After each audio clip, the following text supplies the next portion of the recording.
One test was a study by Dr. Esselstyn, who fed half of a group of rats a diet of 20% casein, and the main protein in dairy products. The other half were fed a diet of only 5% casein. During the 12-week study, the rats fed the 20% casein diet had a greatly enhanced instance of liver cancer tumor growth. On the other hand, all the rats fed the 5% protein diet had no instance whatsoever of cancer. He also found that cancer growth could be turned on or off by increasing and decreasing the amount of protein.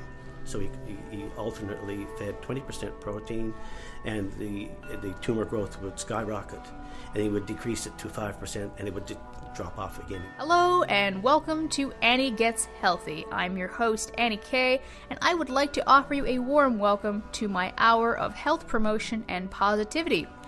Here on the show, I like talking about diet, physical activity, lifestyle, meaningful activity, stress management, anything that makes me and makes people on the whole feel good about themselves, feeling comfortable in their own bodies.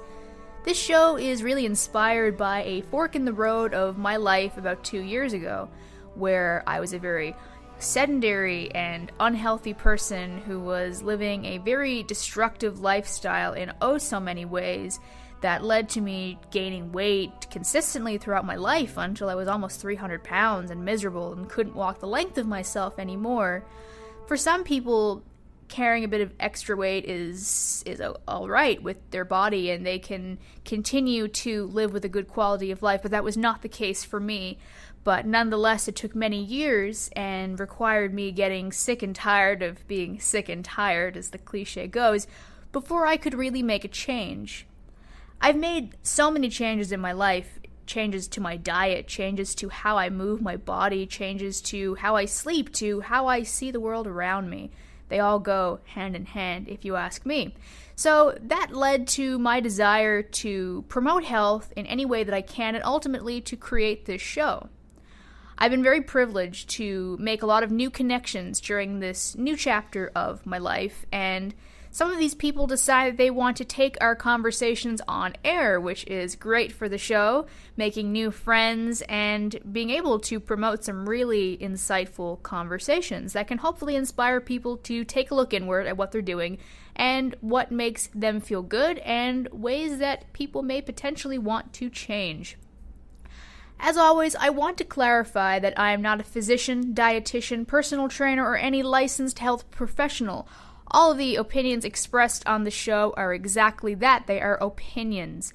I may occasionally cite books, articles, and journals, but I do encourage you to do your own research to gain a balanced perspective. My guests will also express their own opinions based on their experience and or research, but the same disclaimer applies to all of that as well. If you decide that you would like to make changes in your lifestyle, I urge you to speak with a physician for advice that meets your particular health needs. All of our bodies are different, and any change taken on too drastically can have some very detrimental effects on your health, as I will discuss in a moment. I talked last episode about some issues that I'm facing right now, that I've been facing for some time, and I'll discuss that in but a moment. But going back to what I talk about on the show, you may agree or disagree with what is said here on the program, but regardless, I love to hear what's on your mind. The best way to chat with me is via Instagram. You can find me on there or on Facebook at Annie Gets Healthy. That's ANNII Gets Healthy. Share your opinions, whether you agree or disagree. Feel free to challenge me, try to change my mind on something. I'm all for it. You can share anything related to food and movement that you think I should hear about or maybe incorporate into my life. I love to share ideas in any medium they can be housed upon, so please, agreement, disagreement, constructive feedback, recipe ideas, shoot away. I am glad to chat with you. So, with all that out of the way, I do want to give a really quick rundown on my week. I had quite, last time that I was on here, I was talking about my gallstones, and last weekend, they were really causing a detriment to my life. Last weekend, as in, 2 weekends ago, as for when this airs, but just a few bad meals that had really caused some sickness, and in the days afterwards, just still not feeling my optimal self, definitely a reduction in my quality of life. But the one thing I want to share with you, and this goes out to anybody who, suffers from any ailment or chronic pain, a lot of it really is in the mind. You can be in a lot of pain and still really be able to put out some form of positivity.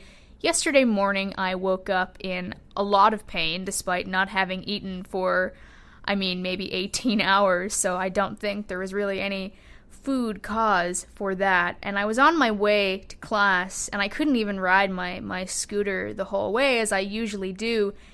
And I had the thought, God, yesterday was a really good day. But before I finished that, in the whole good days and bad days way of wording it, I thought to myself, well, yesterday was a good day, and today is a potential good day.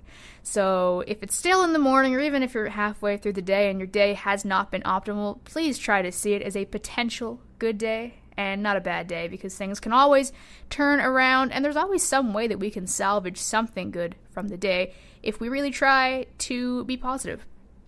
So that's my little blurb about my week and how I've been trying to cope with the pain I've been experiencing, and still working through that rationalization about, not getting surgery and trying to figure out how I can avoid it, but knowing I probably will need it eventually and what the implications are behind that. But as of today, I'm feeling pretty good and trying to keep a positive mind as well as I can.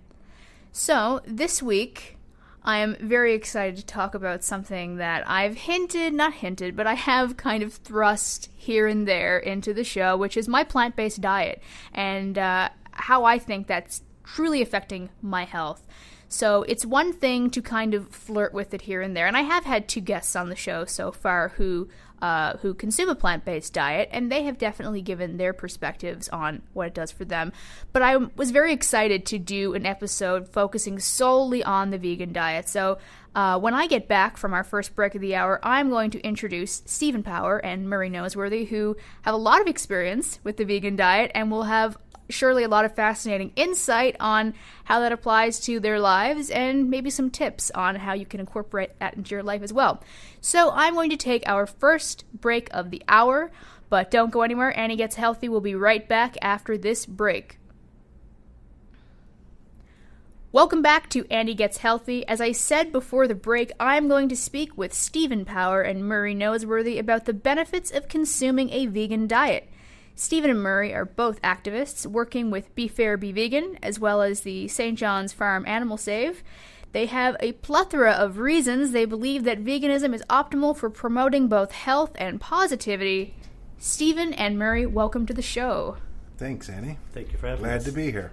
I'm glad to have you both here. So, where did you guys meet, out of curiosity? Oh, we met here in St. John's over 30 years ago, I guess. Both of us. Downtown partying, I think. So, you guys are both from St. John's originally? No, I'm from St. John's. I grew up in Badger in central Newfoundland, but I've lived in St. John's since 1977. So you've been here for a while. So, you, Stephen, have been vegan for how long? I think I started my journey with veganism about 34 to 35 years ago. Approximately. And at that time I was with a partner who was vegan, so that was my introduction to it. And you can imagine way back then there wasn't a lot of information about veganism. And I was going to say, I feel like, and I look to a lot of the music I listen to and a lot of people who were into animal rights, and I find that before the 90s, you're seeing a lot of these people are vegetarian, and then around the 90s and late 90s, then you're seeing these musicians promoting veganism as well. So I feel like it took a while for that to really catch on. Well, and it did, and in fact, my previous partner was an actor, so into that vein and with musicians and that was more a trendy thing to do, and I think back then I became a vegan for health reasons. And the authoritative book back then was by Frances Lappe, and it was called Diet for a Small Planet. And she talked a lot about antibiotics in food and hormones and growth hormones and stuff in things. So that was the reason that I originally became vegan was clearly for health reasons, and I was only in my early 20s at the time. So it's you a figure great out time. how old I am now, I guess. I mean, no, I went vegetarian at 25 and vegan shortly before 26, and I'm glad I did it now. I think I had to, go down a lot of the changes that I had to make first, because as I say at the beginning of the show, I think that too many changes at once are not really sustainable. So I think making little change here, and it was after I was finished losing weight that, the veganism entered my life, not as a way to lose weight. I find that some people do that. Do you find that you know people who are like, I'm going vegan to lose weight? They do, and even myself, when I became vegan, I did drop about 20 pounds. Depends on what you're eating. Depends on what you're eating, Yeah. and you can be a junk food vegan Yeah, clearly exactly. too, and you won't lose any weight, but No. it definitely was for health purposes at that time for me, although I'm sure we'll get into it later, but it's for ethical reasons at this point in time. Oh, yeah, and certainly in the latter part of the show, I do want to touch on the ethics of that, because once again, a diet isn't just about, how it physiologically impacts you, but how it mentally impacts you, and if you want to, be positive and put out that energy, I think it's very important to eat foods that make you, that facilitate that positivity. Stephen, I want to focus on some topics of health for the time being, and where that was your drive at the beginning, and you have a lot of experience with it. I do want to own in on that for but a moment. When you first made that change to a vegan diet, just out of curiosity at the beginning, was that an immediate transition? Or did you kind of flow from the vegetarian into it? I would say I flowed from vegetarian into it. Started with meat, for sure. Back then, again, there were no alternatives to milk. Well, I shouldn't say that. There was soy milk. Which wasn't that tasty to me.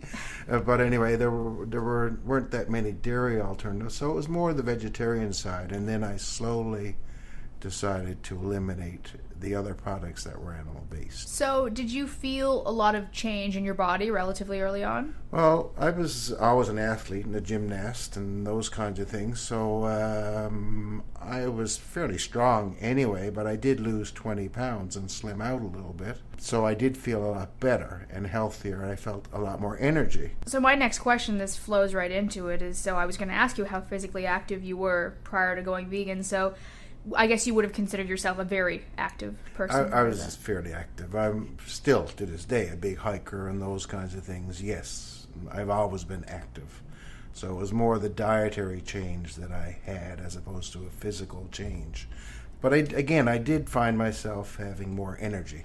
So was it those high-intensity activities like gymnastics that you were primarily drawn to at that time? Yeah, and I was a soccer coach and a number of things like that. I was an air cadet, so it was very much a physical kind of thing that we did a lot of hiking and a lot of those kinds of things. And I'm assuming that you found that to form a part of your identity back then. Sure it did. Absolutely. I mean, all of a sudden people are looking at you like you got two heads, because back 35 years ago, people didn't know what veganism was. They heard of vegetarianism, and they sort of equated both the same. They didn't really know.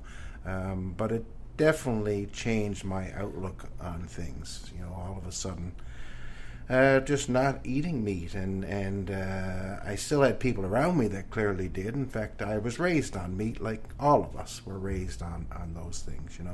Still had family over and would cook a turkey, and my mother was great. She would cook things on the side for me that would be vegetarian or vegan. So that's where it all started with me. Yes. So a lot of the change in having more energy, that was pretty noticeable after becoming vegan? It was noticeable for me, absolutely. I mean, you know better yourself. You've clearly lost a lot more weight than I did at the time. And, I lost around 20 pounds, and I've maintained that weight for the last 30 years. And it's fairly easy for me as a vegan to maintain that weight, I find. Well, I think that, and this necessarily doesn't just apply to veganism, but anybody who is very aware of what they're eating and aware of their health and just being very mindful of your lifestyle, you do a lot of inspecting your own body, both, in the mirror, on the scale, and just in terms of, poking around and seeing how you physically feel. For me, it's easy to tell when I'm doing something wrong, something, I hate to use words like right and wrong, but when I'm doing something that is